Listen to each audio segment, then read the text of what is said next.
Hello, digital class. Welcome to week 2, 3? I can't remember. My sense of time is definitely being affected by this quarantine. However, teaching must happen. So, this week it's going to be a light week. There's only going to be one assignment. However, there is a major quiz coming up. And I'm using that major quiz to determine my effectiveness as an online teacher. So whenever you take that quiz at the end of this lesson, please make sure you set aside time and space for you to focus on the quiz. Okay, I want you to really try your best. It is open notes. You can use any notes or any Google Slides that we've gone over already.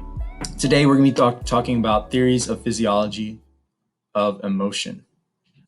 Here are our learning objectives. First, we're going to describe the physiology of emotions. And when I say physiology, we're talking about what parts of our body are involved in the feeling of emotions, and how is our body affected by emotions. Number 2, we're going to analyze how emotions come about. Where do they come from? What's the process of seeing something that's scary and then feeling fear? What is that space in between? Describe the link between emotional arousal and the autonomic nervous system. So this is going to be a connection back to our biological unit when we talked about the parts of the nervous system. And the autonomic nervous system, remember, is that part of the nervous system that we are not in control of, right? It's not about neurons. It's about our body reacting because of our different emotional arousal levels. And then we're going to discuss the effectiveness of polygraphs and using body states to detect lies. And polygraphs are those classic lie detector tests where they strap you up, have sensors all over your body and all over your head. They use those sensors to determine different parts of your physiological state to see if you're lying. Here's your vocabulary. Make sure you write these down. This is a theory-heavy lesson, right? All right. So today we're going to talk about emotions, and emotions are the whole body, whole mind response to something, right? And there are different traits. There are the physiological arousal traits, like what parts of what's the reaction your body has. There are expressive behaviors, how your behaviors are changed by the emotion you're feeling, and the conscious experience, the feeling itself. We're going to talk about several theories about how emotions happen. We're going to focus on these 3 here. The James Lange theory, the Cannon-Bard theory, and the Schachter-Singer 2-factor theory. All right, so these are the 3 theories we're going to focus on, but there's another theory after that we're going to talk about as well. And with all of these theories, the main goal of these theories is to explain how we get from something scary, like a growling dog, to the emotion or feeling of fear, right? What happens in between? Or how do we get from A to B? And a lot of the question surrounds what comes first. What comes first? Your body reacting and your heart rate increasing, your sweat glands releasing sweat. Does that happen first, or does your emotion, feeling of fear happen first, right? And these 3 theories have different ideas on what that relationship is. So it's kind of like a chicken or the egg situation. What came first? So the first theory we're going to talk about is the James Lange theory. The James Lange theory states that the bodily arousal, heart pounding, sweating, muscles firing, ready to run away, all of that happens first before you have that mental experience of emotion, right? They say that the arousal happens and that causes the emotion to happen, right? So the James Lange theory says that our experience of emotion occurs by first recognizing the physiological response, then we become aware of our emotional response, right? So an example would be that your heart starts to pounding and then you feel fear. A way to try to remember this, and it's not a great way, but a way to try to remember this is that alphabetically J comes before L. Physiological response comes before the emotional response. Okay, so one comes before the other. Now, the Cannon-Bard theory is different. It has a different idea. It says that the emotion and the physiological response are occurring simultaneously. That when you see something scary, you see a grizzly bear ahead of you, your mind doesn't need your body to tell you that you're scared. Your mind will know and you will be scared, and your body will start to sweat, your heart rate will increase, your muscles will start contracting so that you can run away. All of those things happen simultaneously. The body does not cause the mind to feel emotion, that we are just feeling it all at once, the mind and body at the same time. All right. And one way to remember this is that C and B occur alphabetically close together. So that means that the emotion and the physiological response occurs together. Your heart began pounding as you were afraid, right? They occurred at the same time, simultaneously. Third, we have our two-factor theory, and it's also called the Schachter-Singer theory. So there's two ways to call it. So Schachter-Singer, two S's, two-factor theory, right? We can try to connect those two, okay? These are just, they can be replaced for one another. Two-factor theory, Schachter-Singer theory.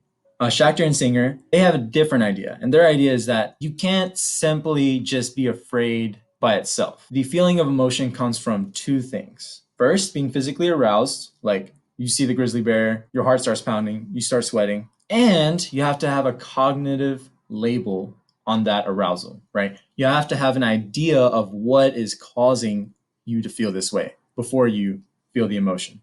So it's the whole idea that emotion has two ingredients. There's physical arousal and there's cognitive appraisal. And cognitive appraisal just means that you are putting a label on something as either something to be afraid of or something to not be afraid of based on your past experience with that thing. So here in this example, you see the bear, your heart starts pounding, and you have a cognitive label on the bear. Bears are bad. So you feel fear. And one reason why this theory is necessary is because it explains why you're not always afraid when your heart is pounding, right? Your heart doesn't pound, your heart rate doesn't increase just because you're scared. Sometimes it increases because you're extremely happy or you're extremely excited.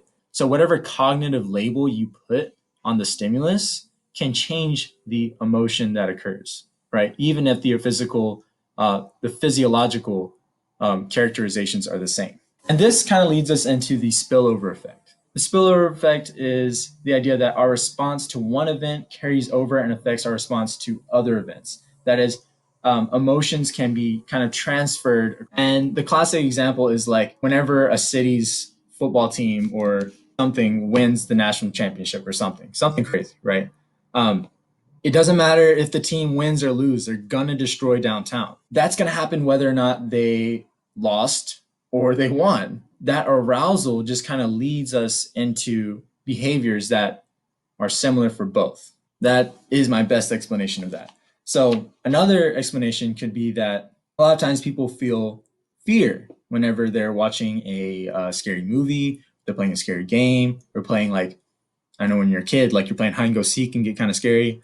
However, we enjoy doing those things because it gives us a thrill, and that leads us to a feeling of excitement. Our heart starts pounding. We have that increase in physical arousal, and that physical arousal can cause us to feel different emotions. Right? The emotions are fluid; they can lead to one another.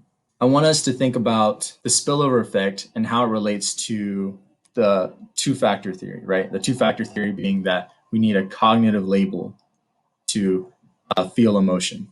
And this experiment that we're about to go over kind of shows that. Okay. So in the study, there were two groups, and both groups were injected with epinephrine, which is also like a form of like adrenaline. It increases your heart rate. After the injection, one group was told that the injection is going to increase your like eyesight ability, right? Nothing related to what it actually does. They were lied to basically. However, the second group was told that the injection is going to do exactly what it does. It's going to increase your heart rate. So just expect that, right? So one group knows what's going to happen. The other group doesn't know what's going to happen.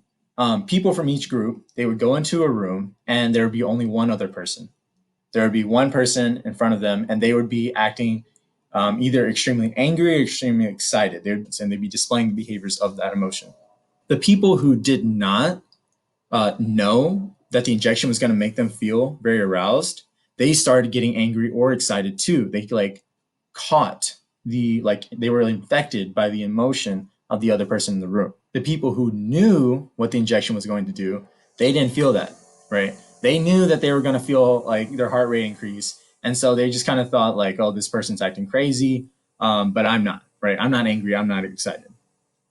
Okay, so that just shows that the two-factor theory might be onto something, because the way that each group was cognitively thinking about the effects of the drug was going to change their emotion that they feel. Now we're getting to some complex things. Okay, there's like the way we cognitively label things.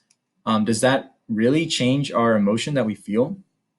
Because there's plenty of times where you're scared of something, even though like 2 minutes later you realize, oh wait, that was nothing to be scared of. And so this is a difference between high road emotions and low road emotions, is what they call it. So a high road emotion would be something that is complex and you've had time to think about. A low road emotion is something that is not. A low road emotion is something that's not very complex and you don't have time to think about. Things like love and hatred. You have to have an idea about somebody before you can feel love and hatred towards somebody.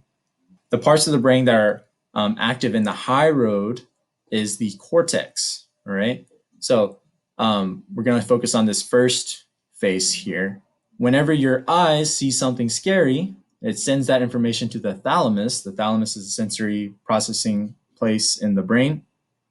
And from the thalamus, it sends it to our cortex. Remember, our cortex is the outer part of our brain that we use in more complex thinking processes.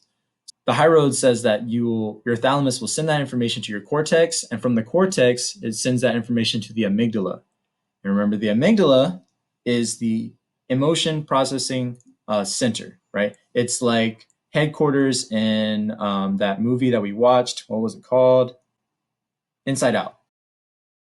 High road emotions are the ones that you have more time to think about. They utilize the cortex. The cortex is higher processing. The low road emotions are ones that we don't have time to think about. So those be more like instinctual things, right? So things like fear, liking, disgust, those are all going to be low road emotions because you don't have time to think about them. So with low road emotions, they follow this pathway that we're looking at in the right face here. So whenever you see something scary, it sends that sensory information to the thalamus, and the thalamus will directly send it to the amygdala, right? So you don't have time to think about these, what you're seeing. You just feel emotions immediately.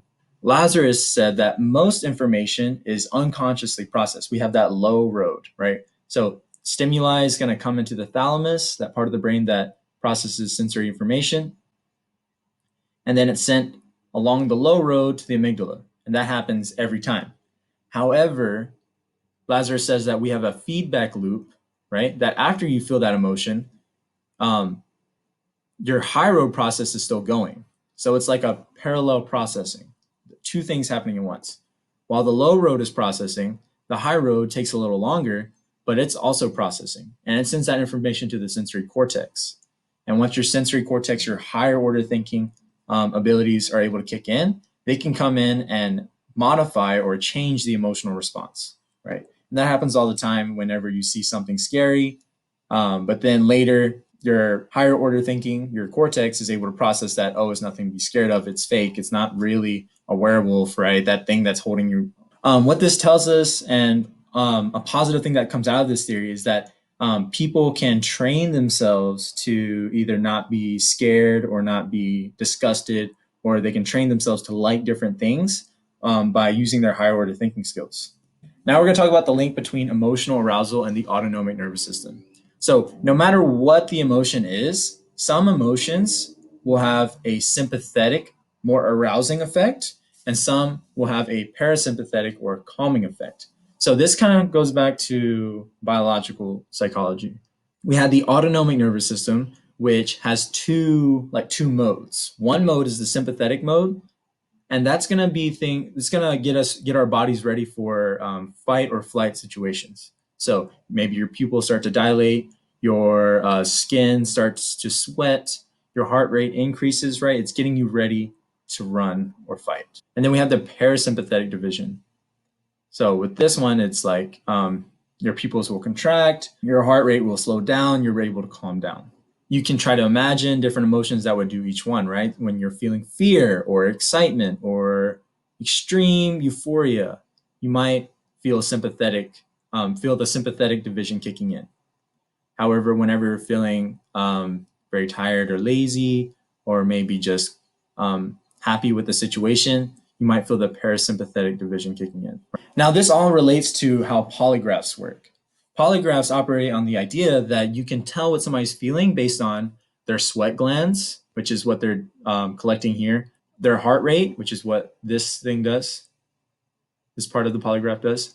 And by detecting those different things, they can determine what the emotion is that you're feeling. However, this is not a reliable technology to use to see if somebody's lying because different emotions might have similar physical responses. Fear and guilt might be the same, right? Just because somebody's feeling afraid doesn't mean that they're lying.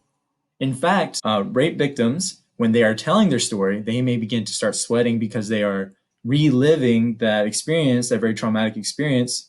That would, even though it would show up as a lie in the lie detector test because somebody's sweating, their heart rate is increasing, they must be guilty, or maybe they're just reliving a traumatic experience. So it's not a very good tool to see if somebody's lying. Just a little tidbit of like FYI information.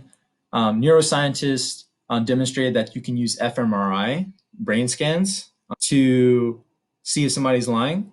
However, in 2010, federal courts said that they're not ready to use that technology, which is kind of like, I think, a bad decision because the current method of determining if somebody is guilty is not the best either. So here are some major takeaways. You need to know the James Lange theory that physical response occurs before the emotional response. The Cannon-Bard theory says that the emotion and physical response happen together. Two-factor theory says that there's two ingredients to the feeling the emotion, and those two ingredients are the physical response and the cognitive labeling or the cognitive appraisal. You also need to know the difference between high road and low road processing. High road is for more complex emotions, low road's for more immediate, instantaneous, simple emotions. And then understand that lie detectors are not reliable because different different emotions might have the same physiological response. Here's the quiz. After you finish the whole lecture, make sure you take your notes. Take notes, and I like it. Some of you have been sending me photos or screenshots of the notes that you take. That is great. That's showing me that you're doing your best to collect your knowledge into a central place so that you can study in a more effective way. But after you upload those photos, make sure you take the quiz. So you would click on this link here, and once you click on that link, it'll take you to a page that looks like this.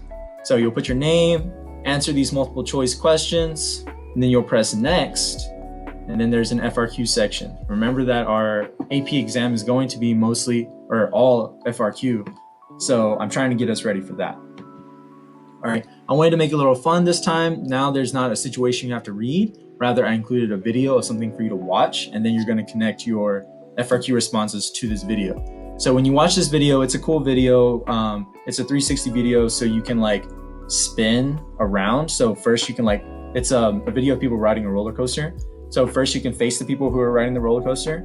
Then you're gonna spin the camera around so that you are like riding in the roller coaster too. And then the third time you watch it, I want you to watch it again, but I want you to lean with the ride, which that means is like when the roller coaster turns right, I want you to turn right. And the roller coaster turns left, I want you to turn left. Then you'll go through and you'll answer these FRQ questions. Now I want you to pay close attention to the instructions here. It says 2 of the questions will count for 10 points, right? The other 3 will count for 5 points. So you have to tell me which ones you want to count for more points. So the ones that you have more confidence in answering, let those be the ones you count for 10 points. So when you're writing your answer, type in +10 on the 2 questions that you feel you're most confident about, okay? And that way I'll grade those for 10 points. When you're done with that, hit submit, and then you'll be done. All right. As always, if you have any questions, feel free to email me, comment, and thank you very much for watching my video. What? My headband, that's why I look so up to me. Aw, I think you look